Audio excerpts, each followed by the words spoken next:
दाऊद क्या कहता है, हम एक वचन को पढ़ेंगे, भजन संहिता उसका 52 अध्याय उसके 8 वचन में। भजन संहिता पंजाबी में कहते हैं जबूरां दी पोथी, इंग्लिश में कहते हैं साम, हिंदी में कहते हैं भजन संहिता उसका 52 अध्याय 52 अध्याय उसके 8 वचन में।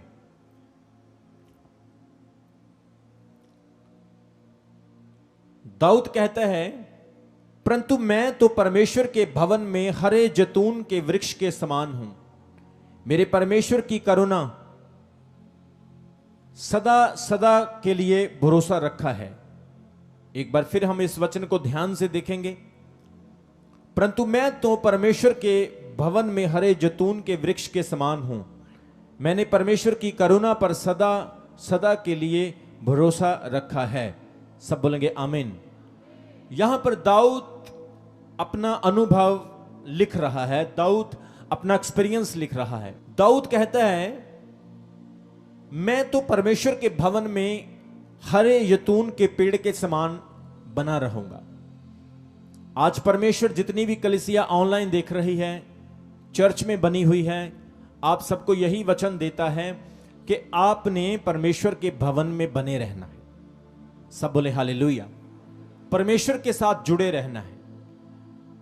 दाऊद कहता है, परमेश्वर के भवन में हरे जैतून के वृक्ष के समान।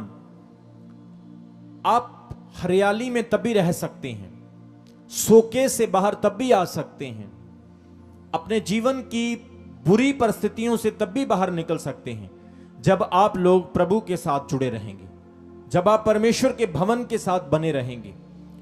वो कहता है, मैं उसकी करुणा के लिए सदा सदा भरोसा रखता हूं। आज कलीसिया को उसकी करुणा पर भरोसा रखना है और दाऊद की तरह परमेश्वर के भवन के साथ जुड़े रहना है। बोलो आमीन। अगर आप प्रभु के भवन के साथ जुड़े रहेंगे तो परमेश्वर आपको आशीष देगा, परमेश्वर आपकी विपत्तियों में आपकी मदद करेगा। मैंने अपने जीवन में बहुत सारी गवाहियां देखी हैं कि जब मेरी लाइफ में बुरा समय आया, मुझे ऐसा लगा कि अब मेरी सहायता नहीं होगी, अब मेरी मदद नहीं होगी, अब ऐसा टाइम आ गया है कि ये काम नहीं होगा। लेकिन मैं उस काम के लिए प्रार्थना करता रहा, प्रभु पर भरोसा रख के परमेश्वर के साथ साथ चलता रहा और मुझे रिजल्ट देखने के लिए मिले कि आने वाले कुछ महीनों में, जैसे 2 महीने, 6 महीने, 1 साल में, वो सारे रिजल्ट जिनकी मैंने प्रार्थना की थी मिलने स्टार्ट हो गए। जोर से बोलेंगे हालेलुया। कभी कभी हमारी प्रार्थनाओं का उत्तर नहीं आता है, हम प्रेयर करते हैं, हमारी प्रेयर का उत्तर नहीं आता है, हम उदास हो जाते हैं, परेशान हो जाते हैं। हम कहते हैं, मैं इतना बड़ा विश्वासी हूं, मैं इतना विश्वास करता हूं, मैं यीशु मसीह को इतना प्यार करता हूं, लेकिन मेरी प्रार्थना का उत्तर क्यों नहीं आया। याद रखें, आपने प्रेयर कंटिन्यू रखनी है, प्रार्थना को बिल्कुल भी बंद नहीं करना है। अगर आप 10 मिनट प्रार्थना कर सकते हैं, 20 मिनट कर सकते हैं, घंटा, 2 घंटे, जितने भी आप कर सकते हैं, आप रोज प्रार्थना करें और जो भी आप परमेश्वर के सामने रखते हैं उसे विश्वास के साथ याद रखें। एक दिन ऐसा आएगा कि परमेश्वर उस ना होने वाले काम को भी करेगा। जोर से बोलेंगे हालेलुया। सो वो कहता है, मैं जैतून के हरे पेड़ की तरह प्रभु के भवन में लगा रहूंगा। आज हर व्यक्ति जो प्रभु के साथ जुड़ा हुआ है वो प्रभु के नाम में आशीषित होगा, प्रभु के नाम में वो खुश रहेगा। प्रभु के नाम में, प्रभु के भवन में बने रहने के द्वारा, संगति में बने रहने के द्वारा, चर्च आने के द्वारा उसे आशीष मिलती रहेगी। इसलिए परमेश्वर कहता है कि तुम लोगों ने क्या करना है, उसके भवन में बने रहना है। चर्च आने का मतलब है कि आपका प्यार परमेश्वर के साथ है, आपका दिल नहीं लगता, आप चर्च के बिना नहीं रह सकते। मैं आपको एक बात बताऊं, अगर कोई मुझे कहे कि प्रेरित जी आपने 1 महीने तक चर्च नहीं आना, तो मैं बीमार हो जाऊंगा। कितने लोगों को मेरी बात की समझ आ रही है? चर्च हमारे जीवन का एक हिस्सा है, चर्च हमारी खुराक है। ये चर्च देखो, इतने पैसे हमने यहां पर लगाए हैं, जमीन ली, फिर ये शेड डाला, साउंड, मीडिया, खाना, लंगर, इतने सारे प्रबंध यहां पर किए हुए हैं। ये परमेश्वर की योजना है। प्रभु हमारे लिए ऐसा चाहता था, इसलिए उसने ऐसा किया। अगर प्रभु की इच्छा नहीं होती तो चमकौर साहिब में चर्च कभी नहीं बनता। कितने लोगों को बात की समझ आ रही? चर्च बनता लेकिन बंद हो जाता, या कोई ना कोई रुकावट आ जाती, या किसी ना किसी चीज की कमी आ जाती। लेकिन परमेश्वर ने चमकौर साहिब चर्च को ब्लेस किया, यह चर्च बढ़ता गया, आशीषित होता गया, क्योंकि प्रभु ने इस चर्च को, इस भवन को आपके और आपके परिवार के लिए चुना है कि आप इस भवन में जैतून के पेड़ की तरह लगे रहें। कोई भी पास्टर हो, कोई भी एवेंजलिस्ट हो, किसी भी चर्च से हो, ये उनका भी चर्च है, ये सबका चर्च है। कोई भी यहां पर आ सकता है। यहां पर ऐसा नहीं, कोई पक्षपात नहीं है कि तू नहीं आ सकता, तू नहीं आ सकता, कोई भी आ सकता है। इसलिए परमेश्वर कहता है तुम्हें प्रभु के भवन में जैतून के पेड़ की न्याय लगे रहना है। अगर आपको आने वाले समय में बचना है, क्योंकि आने वाला टाइम बहुत बुरा है, बहुत भयानक है। बाइबल कहती आने वाला समय बहुत ही खतरनाक है, और वही लोग बच पाएंगे, वही लोग सरवाइव कर पाएंगे जो लोग परमेश्वर के भवन में बने रहेंगे। प्रभु के भवन में दाऊद कहता है मैं बना रहूंगा। हमें प्रभु के भवन में क्यों आना है? क्योंकि यह प्रभु की आज्ञा है। यह क्या है? प्रभु की आज्ञा। पुराने नियम में परमेश्वर ने यह आज्ञा मूसा को दी थी। आइए मेरे साथ एक वचन को पढ़ें। कूच की किताब निर्गमन, उसका 20 अध्याय, उसके 8 वचन से लेकर उसके 11 वचन तक। निर्गमन, बाइबल की दूसरी किताब निर्गमन, उसका 20 अध्याय, उसके 11 वचन से लेकर 8 वचन से लेकर 11 तक। वहां पर क्या लिखा है? परमेश्वर ने मूसा से कहा, तू विश्राम दिन को पवित्र मानने के लिए स्मरण रखना। 6 दिन तू परिश्रम करके अपना सब काम काज करना, परंतु 7वें दिन तेरे परमेश्वर यहोवा के लिए विश्राम के हैं। उनमें ना तो तू किसी भांति का काम काज करना, ना तेरा बेटा, ना तेरी बेटी, ना तेरा दास, ना तेरी दासी, ना तेरे पशु, ना तेरा कोई परदेसी जो तेरे फाटकों के भीतर हो, क्योंकि 6 दिन में यहोवा ने आकाश और पृथ्वी और समंदर और जो कुछ उसमें है सब कुछ को बनाया, और 7वें दिन परमेश्वर ने विश्राम किया। इस कारण यहोवा ने विश्राम दिन को आशीष दी और उसको पवित्र ठहराया। बाइबल में यह शब्द, यह वचन परमेश्वर ने मूसा को दिया कि तू 6 दिन मेहनत करना, काम काज करना, लेकिन 7वें दिन को मिस नहीं करना। लास्ट वचन में हमने पढ़ा कि परमेश्वर ने 7वें दिन को क्या दी? जोर से बोलो। आपके 6 दिन की आशीष किस दिन में है? 7वें दिन में। इसलिए प्रभु का वचन कहता है कि चर्च आना, परमेश्वर के भवन के साथ जुड़े रहना, यह प्रभु की आज्ञा है। क्या हम प्रभु की आज्ञा नहीं मानेंगे? क्या हमें कोई प्रभु काम कहता है तो हमें नहीं करना चाहिए? क्या हमें प्रभु कहता है बैठ जाओ तो नहीं बैठना चाहिए? खड़े हो जाओ तो नहीं खड़े होना चाहिए? वो कहता है संडे को मेरी हजूरी में आओ तो नहीं आना चाहिए?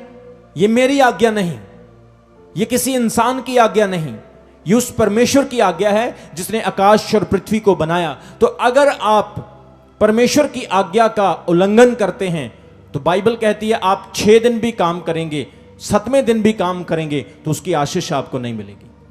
अगर आप 6 दिन काम करेंगे और 7वें दिन ईमानदारी के साथ उसका समय प्रभु को देंगे तो परमेश्वर कहता है आपको 6 दिन की आशीष भी मिलेगी और 7वें दिन की भी मिलेगी। जोर से बोलेंगे हालेलुया। हम देखते हैं कि यीशु मसीह यहूदी लोगों में पैदा हुए। यहूदी कौम दुनिया की सबसे अमीर कौम है। दुनिया का सबसे पहला मोबाइल फोन यहूदी लोगों ने बनाया, मेट्रोला कंपनी का।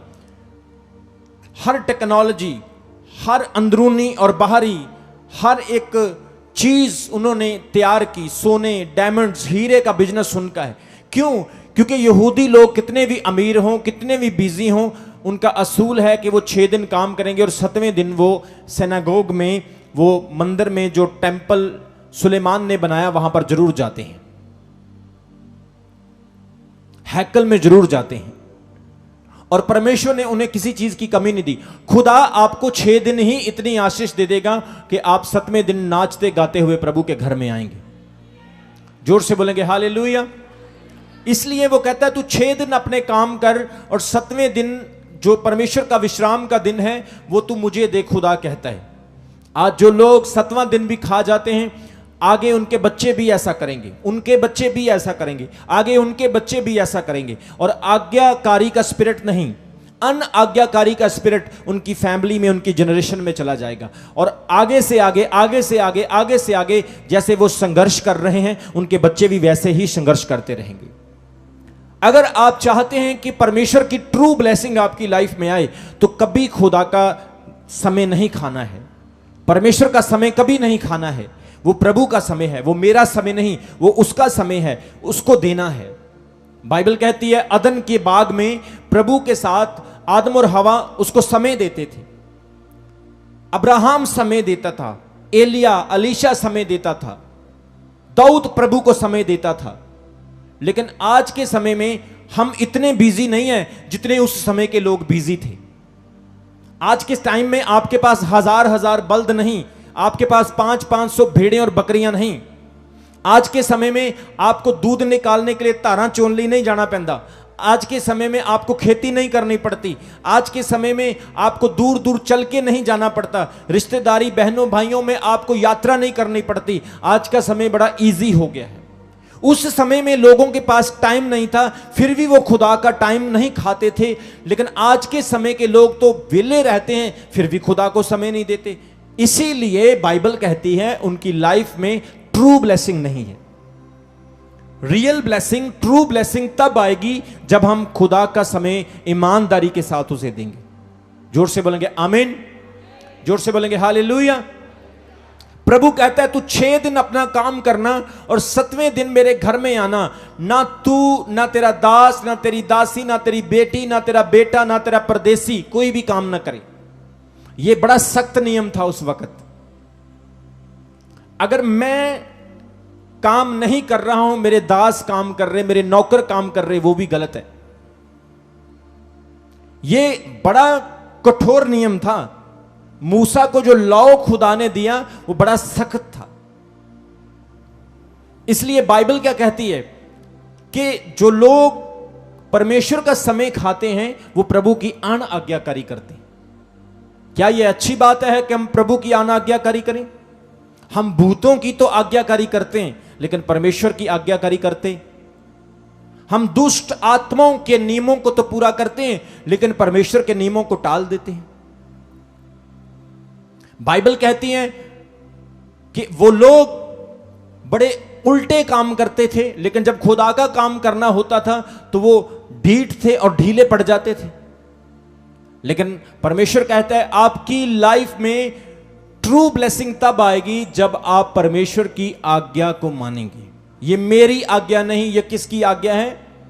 पौलुस कहता है हम मनुष्यों की आज्ञाओं से ज्यादा परमेश्वर की आज्ञाओं को मानते हैं। जोर से बोले हालेलुया। दूसरा, नंबर 1 ये परमेश्वर की आज्ञा है। दूसरा, चर्च आना, परमेश्वर के भवन में आना। जब हम पवित्र प्रभु भोज करते हैं तो हम प्रभु की शरीर और उसके लहू में शामिल होते। ये यीशु मसीह की आज्ञा थी कि तुम मेरी याद के लिए यही किया करना। आप मेरे साथ एक वचन पढ़ सकते हैं, 1 कुरिन्थियों उसका 11 अध्याय उसके 24 वचन में।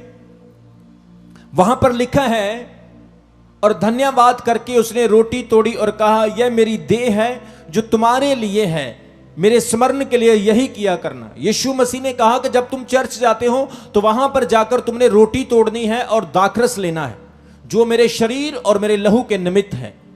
कितने लोगों को समझ आ रही है? जोर से बोलेंगे हालेलुया। नंबर 1 ये प्रभु की आज्ञा है।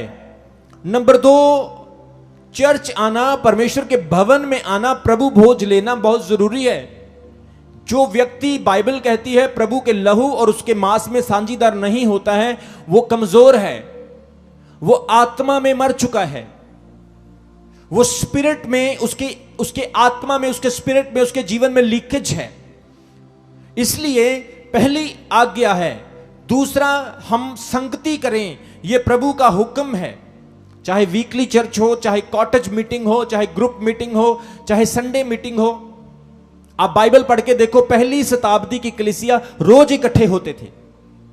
आजकल के समय में तो टाइम नहीं है, ना पास्टर के पास टाइम है, ना कलीसिया के पास टाइम है, तो इसलिए हम 2 दिन आ सकते हैं। लेकिन पहली सदी की कलीसिया रोज इकट्ठी होती थी। Cottage meeting, group meeting, prayer meeting, प्रभु भोज की मीटिंग, चर्च की मीटिंग, एवरी डे। आप प्रेयर तो के काम पढ़ लेना, आपको पता चल जाएगा। रोज इकट्ठे होते थे, इसीलिए उनके जीवन में परमेश्वर की बहुत सारी आशीष थी, उनके जीवन में खुदा की बहुत सारी बरकत थी। जोर से बोलेंगे हालेलुया। सो सबसे पहला क्या है ये? जोर से बोलें, प्रभु की आज्ञा। दूसरा, संगति करना, परमेश्वर चाहता आप संगति करें। तीसरा, आप प्रभु के शरीर के अंग हैं, इसलिए प्रभु चाहता है कि आप उसके साथ जुड़े रहें। जोर से बोलेंगे आमीन। आप क्या हैं? प्रभु के शरीर के क्या हैं आप? अंग। कितने लोग समझते हैं आप प्रभु के शरीर के अंग हैं? सब समझते हैं? जोर से बोलेंगे हालेलुया। आप शैतान के शरीर के अंग नहीं हैं। आपके अंग अब दुनिया के लिए नहीं हैं, आपके अंग अब प्रभु की महिमा के लिए हैं। और बाइबल कहती है हम प्रभु के शरीर के अंग हैं। हमारा सिर मसीह है और मसीह का सिर पिता है, इसलिए हम प्रभु के शरीर के अंग हैं। किसी को प्रभु ने लंगर बनाने की सेवा दी है, किसी को साउंड चलाने की, किसी को साज बजाने की, किसी को गाने की, किसी को परमेश्वर ने रूहें बचाने की, सुसमाचार सुनाने की। सब जितने भी प्रभु के अंग हैं वो अपना अपना काम परमेश्वर के राज्य के लिए कर रहे हैं। जोर से बोलेंगे हालेलुया। पौलुस कहता है पहला कुरिन्थियों उसका 12 अध्याय उसके 27 वचन में, इसी प्रकार तुम सब मिलकर मसीह की देह हो और अलग अलग उसके अंग हो। हम सब मिलकर एक शरीर बनते हैं। जब किसी विश्वासी पर कोई दुख आता है तो इसीलिए एक दूसरे को दुख लगता है, क्योंकि हम एक शरीर हैं। जब कोई विश्वासी किसी प्रॉब्लम में फंस जाता है, इसीलिए एक दूसरे को दुख लगता है, क्योंकि हम एक शरीर हैं। आप कई चर्चों में जाओगे, उस चर्चेस में आपको पूछते नहीं आपके ऊपर क्या प्रॉब्लम है, आपको क्या दिक्कत है, किसी को कोई प्रॉब्लम नहीं। लेकिन हमारे चर्च का यह रूल है कि हमारे वॉलंटियर, हमारी टीम लोगों तक पहुंचती है। अगर कोई कॉल करे मेरे घर में आओ, तो उनके घर में जाया जाता है। किसी को बाइबल का ज्ञान चाहिए, प्रार्थना चाहिए, कोई बीमार या किसी परेशानी में है, उसकी सहायता की जाती है। कितने बहनों भाइयों को समझ आ रही है? जोर से बोलेंगे हालेलुया। क्यों ऐसा होता है? क्योंकि हम एक शरीर हैं, हम प्रभु की देह के अंग हैं। और सोच कर देखो, अगर अंगों में लड़ाई लग जाए तो क्या होगा? शरीर को कंफ्यूजन हो जाएगी कि मेरे अंग क्या कर रहे हैं। मान लो आप अपने हाथ को कह रहे हैं रोटी उठा, और आपका हाथ रोटी नहीं पानी उठाए, तो आप कंफ्यूज हो जाओगे। वो कितने लोगों ने सुना है कि एक बार शरीर के अंगों ने हड़ताल कर दी। हाथ बोले मैंने काम नहीं करना है, पैर बोले मैंने काम नहीं करना है, दिमाग बोले मैंने काम नहीं करना है। क्यों? सबने एक मीटिंग की और मीटिंग में रखा कि पेट तो वेला बह के खाता है, काम तो हम करते। कितने लोगों को समझ आ रही? बोले अब इसका हल क्या है? बोले स्ट्राइक कर देते हैं। हाथ बोले मैं नहीं काम करूंगा, पैर बोले मैं दिहाड़ी पे नहीं जाऊंगा। अब 1 दिन की हड़ताल, 2 दिन की स्ट्राइक, 3 दिन की हड़ताल। अभी हाथ पांव मुड़ने लगे, कमजोर होने लगे, पैर भी कमजोर होने लगे, ब्रेन की ताकत कम हो गई, मुंह टेढ़ा होने लगा। हाथ पांव को बोलने के भाई कुछ करो, हम तो कमजोर हो गए। पैर बोले हाथों को भाई तुम कुछ करो। आंखें कानों को बोल रही है तुम कुछ करो। और सबने मिलकर पेट को कहा कि भाई ये भी कुछ नहीं कर रहा है, ये भी कुछ नहीं कर रहा। पेट को बोले भाई तुम ही कुछ कर लो। बोला मैं क्या करूं, मैं तो तब भी काम करूंगा ना जब तुम कुछ करोगे। सब बोलेंगे हालेलुया। इसी प्रकार से कलीसिया में हर एक को खुदा ने सेवा दी है। कई लोगों को प्रभु ने सेवा दी है कि तुम अपने आप को बचा के रखो, बस यही बहुत बात है। बोलेंगे हालेलुया। एक भाई मेरे पास आया, बोला अपोस्टल जी मैं रूहें बचाना चाहता हूं। मैंने हाथ जोड़े उसके सामने। मैंने बोला तेरे हाथ जोड़ता हूं, तू पहले अपने आप को बचा ले भाई, रूहें बचाने के लिए बाद में जाना। कहीं ऐसा ना हो वो काम हो जाए, निक्के जिहा टिड्डिया मैं तन्नू लैन गया सी, तू मैनू भी नहीं छड्डिया। कितने लोगों को समझ आ रही है? हमें पहले अपने आप को मजबूत करना है, अपनी सोल को बचाना है। प्रभु के वचन में लिखा, जब ऊपर से सामर्थ आएगी, पहले यरूशलेम में, फिर यहूदिया में, सामरिया में और फिर पृथ्वी के शोर शोर में मेरा प्रचार करो। जोर से बोलेंगे हालेलुया। इसलिए कलीसिया परमेश्वर के लोग प्रभु का अंग हैं। You are a part of Jesus Christ. आप यीशु मसीह के अंग हैं। इसलिए सब मिलकर काम करें। बाइबल में पौलुस कहता है हम मसीह के राज्य के सहकर्मी हैं। We are the partners of the kingdom of God. सहकर्मी होता है साथ देने वाला। जोर से बोलेंगे हालेलुया। मैंने कभी आपको कंप्लेंट की किसी चीज की? बताओ। पैसे चाहिए, मैंने आपसे कभी बोला? मैंने बोला कि मेरे लाइफ में ये प्रॉब्लम है? मैंने बोला कभी चर्च में ये दिक्कत है, चर्च में ये काम होने वाले हैं? क्योंकि मुझे पता है जिस तरह से आप परमेश्वर के शरीर का अंग हैं, उसी तरह से मैं भी परमेश्वर के शरीर का अंग हूं। और जब सब अंगों को आशीष मिल रही है तो मेरा परमेश्वर मुझे भी आशीष दे रहा है, वो मेरी भी जरूरतों को पूरा कर रहा है। जोर से बोलेंगे हालेलुया। सबसे पहला परमेश्वर के भवन में आना, ये उसकी आज्ञा है। दूसरा संगति करना जरूरी है। तीसरा हम प्रभु के अंग हैं। अगर अलग अलग हो जाएंगे तो कभी भी सक्सेस नहीं हो पाएंगे। अलग अलग हो जाएंगे तो कभी भी मंजिल नहीं पा पाएंगे। आपको 6 महीने हो गए, 1 साल हो गया, 2 साल हो गए, आप चर्च आ रहे हैं। अब पीछे मुड़ के मत देखना। यीशु मसीह ने कहा कोई भी व्यक्ति है जो हल पर हाथ रखकर पीछे देखता है वो परमेश्वर के राज्य में नहीं जा सकता है। आपने अब पीछे मुड़कर नहीं देखना। ऐसा ना हो कि आप अपनी रूह का नाश कर लें। आपने 10 साल चर्च में बिताए और फाइनली आप नरक में चले जाएं।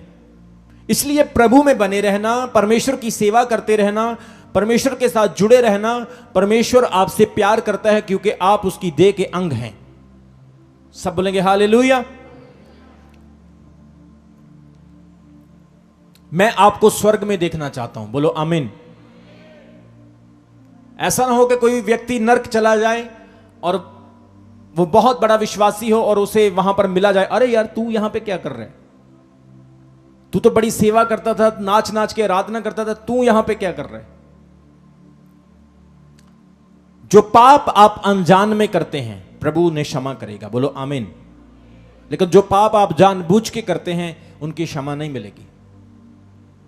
आपको एक बार क्षमा मिल चुकी है, अब दोबारा पाप में नहीं जाना है। कल शाम को मैं वचन पढ़ रहा था और वचन था मैं पवित्र हूं, तुम भी पवित्र बनो।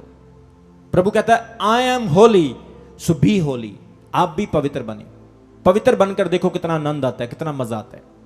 मुझसे पूछकर देखो, बड़ा आनंद आता है। पवित्रता में इतना आनंद है, पवित्रता में इतना आनंद है, आप कॉन्फिडेंट रहते हैं, आप शक से बाहर आ जाते हैं। पवित्रता में आपको फुल कॉन्फिडेंस होता है कि मैं प्रभु में हूं और प्रभु मेरे अंदर है। जोर से बोलेंगे हालेलुया। इसलिए सबसे पहला चर्च आना प्रभु की आज्ञा है। दूसरा संगति में रहना है। तीसरा हम प्रभु के अंग हैं, अलग अलग ना हो। तीसरा चर्च आने से हम बहुत कुछ सीखते हैं। चर्च हमें ऊंचा उठाता है। चर्च हमें मानसिक तरीके से मजबूत करता है। चर्च हमें वैज्ञानिक तौर से, सामाजिक तौर से, आत्मिक तौर से मजबूत करता है। जोर से बोलेंगे हालेलुया। बहुत सारे बहन भाई जब चर्च में आए, आपका मानसिक संतुलन बहुत कमजोर था, आप जल्दी गुस्से में आ जाते थे, आप जल्दी ही सुसाइड के लिए भाग जाते थे, आप जल्दी ही परेशान हो जाते थे, आप सोचते थे अब मेरे जीवन का कोई हल नहीं होगा। लेकिन चर्च आने के बाद आपने एक परिवर्तन देखा, अब आप मजबूत हो चुके हैं। अब मुसीबतें आपको नहीं सताती, बल्कि आप मुसीबतों से लड़ सकते हैं। अब मुसीबतों से आप डरते नहीं, परेशानियों से डरते नहीं, प्रॉब्लमों से नहीं डरते। क्यों? क्योंकि आप लोग चर्च में आके मजबूत हो चुके हैं। चर्च आने का यह चौथा फायदा है, आपके अंदर उन्नति होना स्टार्ट हो जाता है।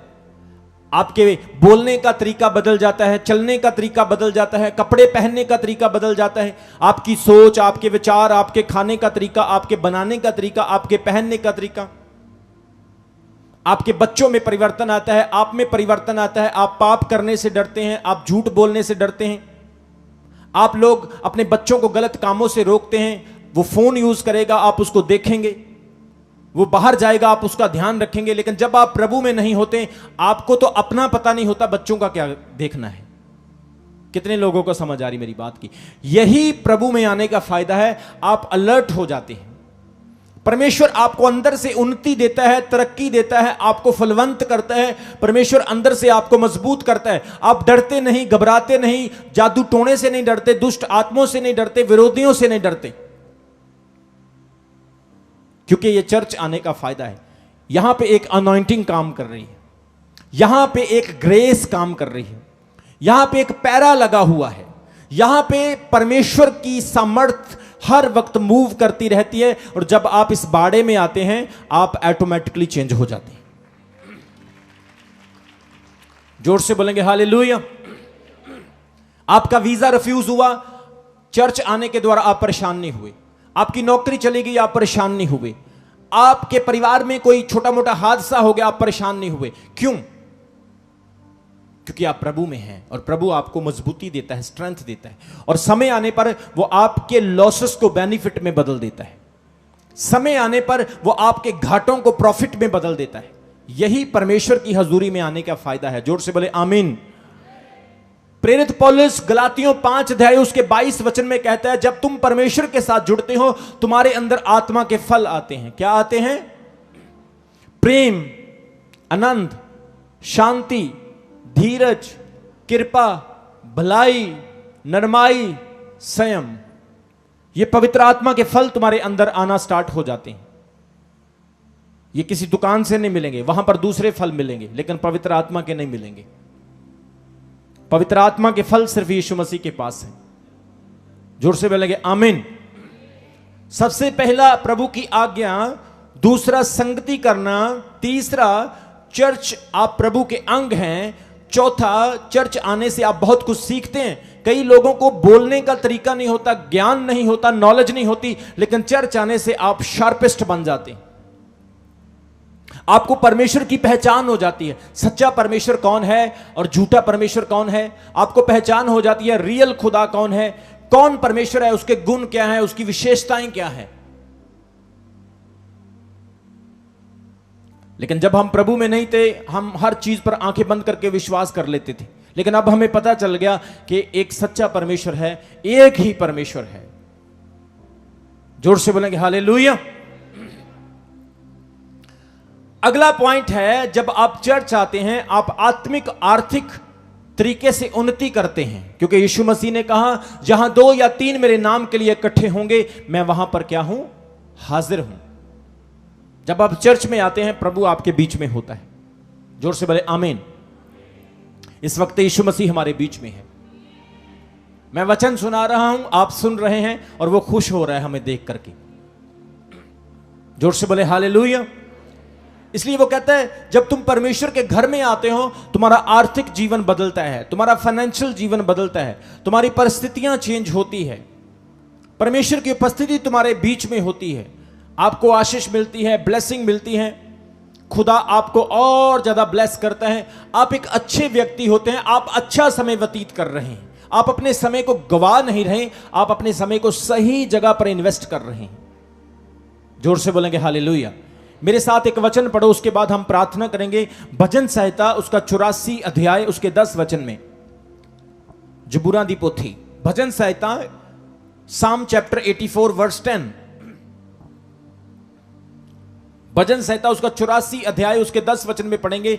वहां पर दाऊद कहता है, क्योंकि तेरे आंगनों में का एक दिन और कहीं के 1000 दिन से उत्तम है। दुष्टों के डेरे में वास करने से अपने परमेश्वर के भवने की डेवड़ी पर खड़े रहना ही मुझे अधिक भावता है। जोर से बोले आमीन। दाऊद कहता है, तेरी हजूरी में एक दिन हजार सालों से अच्छा है। एक दिन अगर आपने प्रभु के घर में बिताया तो वो 1000 सालों से कहीं अच्छा है। हमने गीत बनाया था ना इसी वचन पर, जेड़ा दिन तेरे चरना च लंघ जावे ओ 100 दिना तो चंगाए। परमेश्वर के भवन में रहना अच्छा है। दाऊद कहता है वो कई दिनों से अच्छा है। दाऊद कहता है भजन संहिता 26 की 8 में, मैं तेरे भवन से प्यार करता हूं। वो कहता है मैं तेरे भवन से प्यार करता हूं। आज कितने लोग हैं जो परमेश्वर के घर से प्यार करते हैं? प्रभु आपको बहुत आशीष दे। जोर से बोलेंगे हालेलुया। आप देखो जो लोग प्रभु में नहीं हैं, कुछ ऐसे आप दुनिया में धार्मिक स्थल देखोगे, वो किस तरह से उन धार्मिक स्थलों को प्यार करते हैं। वहां पर माथा भी टेकते हैं, चढ़ावे भी चढ़ाते हैं, वहां पर बहुत परिश्रम करते हैं, मेहनत करते हैं। वो उनका विश्वास है। लेकिन परमेश्वर आपसे पूछता है कि आप परमेश्वर के भवन में कैसे चलते हैं, आप परमेश्वर के भवन के साथ कैसा बिहेव करते हैं, आप प्रभु के भवन में कैसे आते हैं। दाऊद कहता है मैं प्रभु के भवन से प्यार करता हूं। जोर से बोले हालेलुया।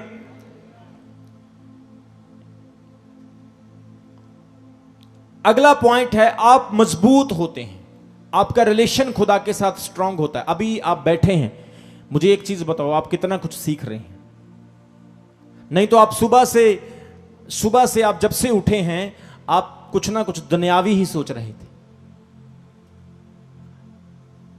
मोबाइल फोन पे कुछ लोग न्यूज सुन रहे थे, कुछ लोग रीलें देख रहे थे, कुछ आप सुबह से लगे हुए थे।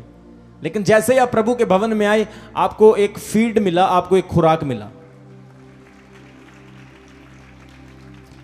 अगर आप ये भी नहीं सुनेंगे तो आने वाले 10 सालों में जो इंसान होंगे वो दानवों की तरह होंगे।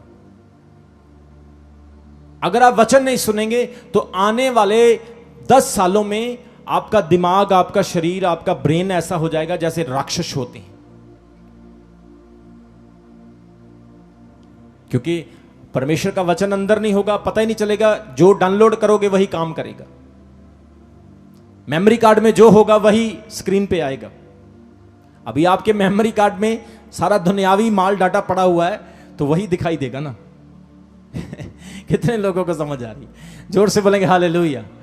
कुछ लोग सुबह से लेकर शाम तक गालियां सुनते रहते हैं। ओए ओ तेरी, ओए तेरी, ऐसे गालियां निकालेंगे बात बात पर। और जब घर आएंगे वो घर वालों से भी ऐसे गालियां निकालेंगे। कुछ लोग सारा दिन बुरी बातें सुनते रहते हैं, फिर उनके दिमाग में रात को भी बुरी बातें चलती हैं। फिर वो कहते हैं प्रेरित जी मेरे सपने में मेरे साथ ऐसा होता है, मेरे सपने में मेरे साथ गलत होता है, क्योंकि तुम सोचते बहुत हो उस चीज के लिए। कितने प्रिय लोगों को समझ आ रही है? जोर से बोलेंगे हालेलुया। इसलिए प्रभु के साथ आप रिलेशनशिप बनाएं, प्रभु के साथ आप मजबूत हो जाएं। 7वां पॉइंट है, प्रभु के घर में आपके आकर के आपको शांति मिलती है। क्या मिलती है? जोर से बोलो, जोर से बोलो, शांति मिलती। आप कितने भी परेशान होंगे लेकिन प्रभु के घर में आके आपको शांति मिलेगी। अभी आप यहां पर बैठे हैं, आपको चिंता है कि रोटी बनी नहीं बनी, खाना बना नहीं बना? है चिंता? किसी को फिक्र है हाय बस आ गई, हाय ट्रेन आ गई, मोटरसाइकिल पे जाना, ये जाना? किसी को कोई फिक्र नहीं। शायद किसी ना किसी व्यक्ति का किसी के साथ अगर झगड़ा हुआ, कोई बातचीत में ऊंच नीच हुई है, आप फ्रस्ट्रेट होकर आए थे, लेकिन अभी वो फ्रस्ट्रेशन जा चुकी है। प्रभु की हजूरी में क्या मिलती है? शांति मिलती है। एक बात आपको कहूंगा, लोग आपको कितना भी परेशान करते रहें, वो उनका काम उन्हें करने दो, आप दुखी मत होया करो। जोर से बोलेंगे हालेलुया।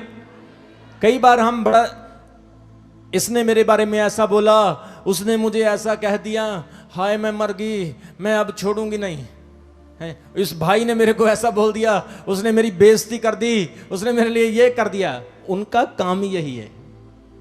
लेकिन परमेश्वर आपसे कहता है तुम्हारा क्या काम है, तुमने वो करना है बस। जोर से बोलेंगे हालेलुया। लोग यीशु मसीह के बारे में इतना कुछ बोलते थे, यीशु मसीह होते तो वो तो रोज लड़ाइयां करते हैं। यहूदी उसको बोलते थे तू झूठा है, तू अपने आप को परमेश्वर का पुत्र कहता है। फरीसी उसको बोलते थे इसमें बाल जबूल, इसमें दुष्ट आत्मा है। कई उसको बोलते थे ये जादू टोने से चमत्कार करता है। तो यीशु मसीह लोगों से लड़ते थे, वो अपनी मजे में रहते थे, अपनी शांति में रहते थे। आप भी अपने मजे में रहा करो, एवं ना टेंशन लिया करो, आनंदित रहा करो प्रभु में। जोर से बोलेंगे हालेलुया। एवं वीजे की टेंशन मत लो, एवं अपना घर नहीं बना उसकी टेंशन मत लो, सब सही होने वाला है। आप प्रेयर कर रहे हो ना, तो मैं आपको बोल रहा हूं सब सही होने के लिए जा रहा है।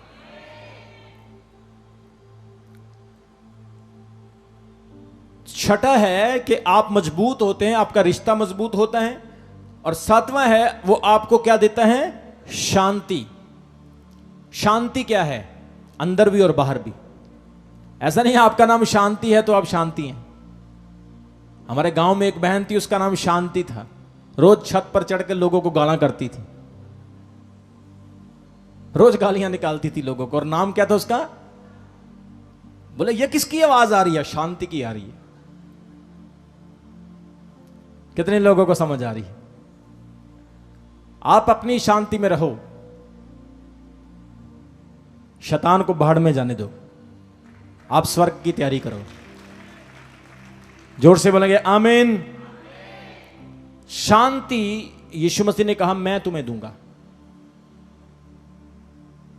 वो शांति नहीं जो संसार देता है थोड़े समय की, लेकिन प्रभु ने कहा मैं तुम्हें अपनी शांति देता। बताओ यीशु मसीह जैसी शांति किसी में मिली?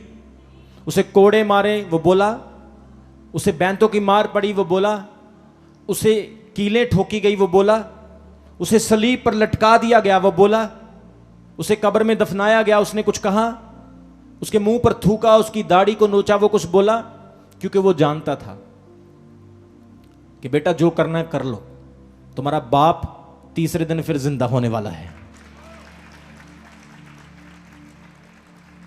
जोर से बोलेंगे हालेलुया। इसलिए प्रभु के भवन में, परमेश्वर की हजूरी में आने के ये बेनिफिट मैंने आपको बताए। बस जुड़े रहो प्रभु के साथ। प्रभु को और आपसे कुछ नहीं चाहिए, खुदा के साथ बने रहो। यहां पर कुछ प्रिय बहन भाई बैठे हैं जो कई सालों से खुदा की सेवा कर रहे हैं। कई चेहरे मैं देख रहा हूं, बहुत पुराने चेहरे हैं। जब 30 साल पहले, 32 साल पहले ये सेवकाई शुरू हुई, तब से वो चेहरे को मैं देख रहा हूं, उन चेहरों को। और मैं जब प्रार्थना करता हूं, उनको देख करके मैं प्रभु के चरणों को चूमता हूं और मैं कहता हूं प्रभु इन रूहों को तूने बचाया, मैं तेरा धन्यवाद करता हूं। खुदा इन्हें बचा के रखना, तेरे आने तक ये इसी तरह बने रहे। और जब तू आए तो खुद अपने हाथों से इनके सर पर ताज पहनाना। जोर से बोलेंगे हालेलुया। प्रभु यीशु मसीह आने वाला है। ये कोई काल्पनिक बात नहीं है, ये सिर्फ बाइबल की बातें नहीं है, दूसरे धर्मशास्त्रों में भी ये पाया जाता है। इसलिए प्रभु के भवन को कभी ना छोड़ें। किसी के साथ नहीं बनती कोई प्रॉब्लम नहीं, आपकी यीशु मसीह के साथ बन गई तो उनके साथ भी बन जाएगी। कोई आपको अच्छा, एक बहन मुझे मिली, मैंने बोला सिस्टर आप चर्च क्यों नहीं आती? वो बोली वो भाई मेरे को अच्छा नहीं लगता है। मैंने बोला मेरे पास उस भाई को लेकर, मैं उसकी पिटाई कर देता। ऐसा करूं? वो बोली नहीं नहीं आप ऐसा मत करना। मैंने बोला फिर? मैंने बोला यीशु मसीह ने तेरे को बहन कुछ बोला? बोली नहीं बोला। तो मैंने बोला कि वो तो तेरा इंतजार करता हर संडे को, वो स्टेज पर बैठा होता है, संडे को ऐसे देखता है, मेरी बेटी सीमा आज आई नहीं, मेरा बेटा आज संदीप आया नहीं, राजा तो आ गया है, आज राहुल नहीं आया अभी तक, अरे ये मनदीप तो आ गई। कितने लोगों को समझ आ रही? प्रभु आपका इंतजार करता है। जैसे वो अदन की वाटिका में मिलता था, वो आज भी मुलाकात करता है। इसलिए प्रभु के भवन को कभी भी नहीं छोड़ना, उसकी हजूरी से कभी सेपरेट मत होना। प्रभु के आत्मा ने कहा कि आने वाले समय ऐसे हैं कि लोग गुमराह हो जाएंगे, डिसीव हो जाएंगे, उनका विश्वास परमेश्वर से उठ जाएगा। ऐसे ऐसे रूल्स रेगुलेशन, ऐसी दुनिया में चीजें होगी, लोग परमेश्वर को भूल जाएंगे। लेकिन मेरा विश्वास है जिन लोगों ने आज का वचन सुना है वो भूलेंगे नहीं, वो भूले हुओं को भी याद कराएंगे। जोर से बोलेंगे हालेलुया। शैतान की पूरी कोशिश है कि वो आपको प्रभु के भवन से, प्रभु से दूर करे। मैं ये नहीं कहता हूं कि आपके अंदर गलतियां नहीं या आप संपूर्ण हैं, किसी के अंदर भी छोटी मोटी गलती हो सकती है। इसका मतलब यह नहीं कि परमेश्वर आपको प्यार नहीं करता है। अभी हमारे अंदर गलती है तो इसका मतलब यह थोड़ी ना है कि परमेश्वर आएगा और छुरी लेकर के आपको मार देगा। वो दयालु परमेश्वर है। बाइबल कहती वो करुणा से भरा हुआ प्रभु है। दाऊद कहता है खुदा है परमेश्वर, तूने मेरे पापों को भुला दिया। क्या किया? तुसी भूल सकते कोई गल? आपके साथ किसी ने छोटा सा भी बुरा किया हो, आप भूल सकते हैं? नहीं। लेकिन प्रभु आपकी हर बुराई को भूल चुका है, हर पाप को वो भूल चुका है। ऐसा परमेश्वर कहीं मिलेगा आपको? मिलेगा आपको जो आपकी सलीब खुद उठा ले, आपके पापों को उठा ले, आपको स्वर्ग ले जाने के लिए वादा करे, आपको अनंत जीवन देने का प्रॉमिस करे? कोई ऐसा परमेश्वर नहीं। इसलिए कभी भी खुदा से अलग ना हो। जब आप प्रभु के साथ जुड़े रहेंगे, शैतान को आग लगेगी, उसको परेशानी होगी। हाय ये बहुत चर्च जाती है, ये भरा बहुत चर्च जाता है, ये जो घुटनियां दे प्रार्थना करता मैनू अग बहुत लगती। किन्ने जणों समझ आ रही? ये भैन जो अन्य भाषा च प्रेयर करती है मैनू बहुत कष्ट होता। आपको खुश होना चाहिए कि आप प्रभु के राज्य के लिए कुछ कर रहे हैं, आप परमेश्वर के राज्य के लिए बड़ा काम कर रहे हैं। जोर से बोलेंगे हालेलुया। आज का वचन हमने क्या सुना?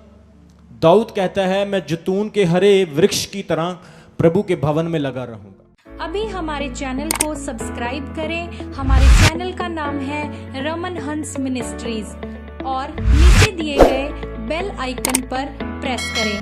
आप हमें फेसबुक पर भी फॉलो कर सकते हैं। हमारा फेसबुक पेज है रमन हंस मिनिस्ट्रीज। हमारा प्रेयर लाइन नंबर है 0160500800।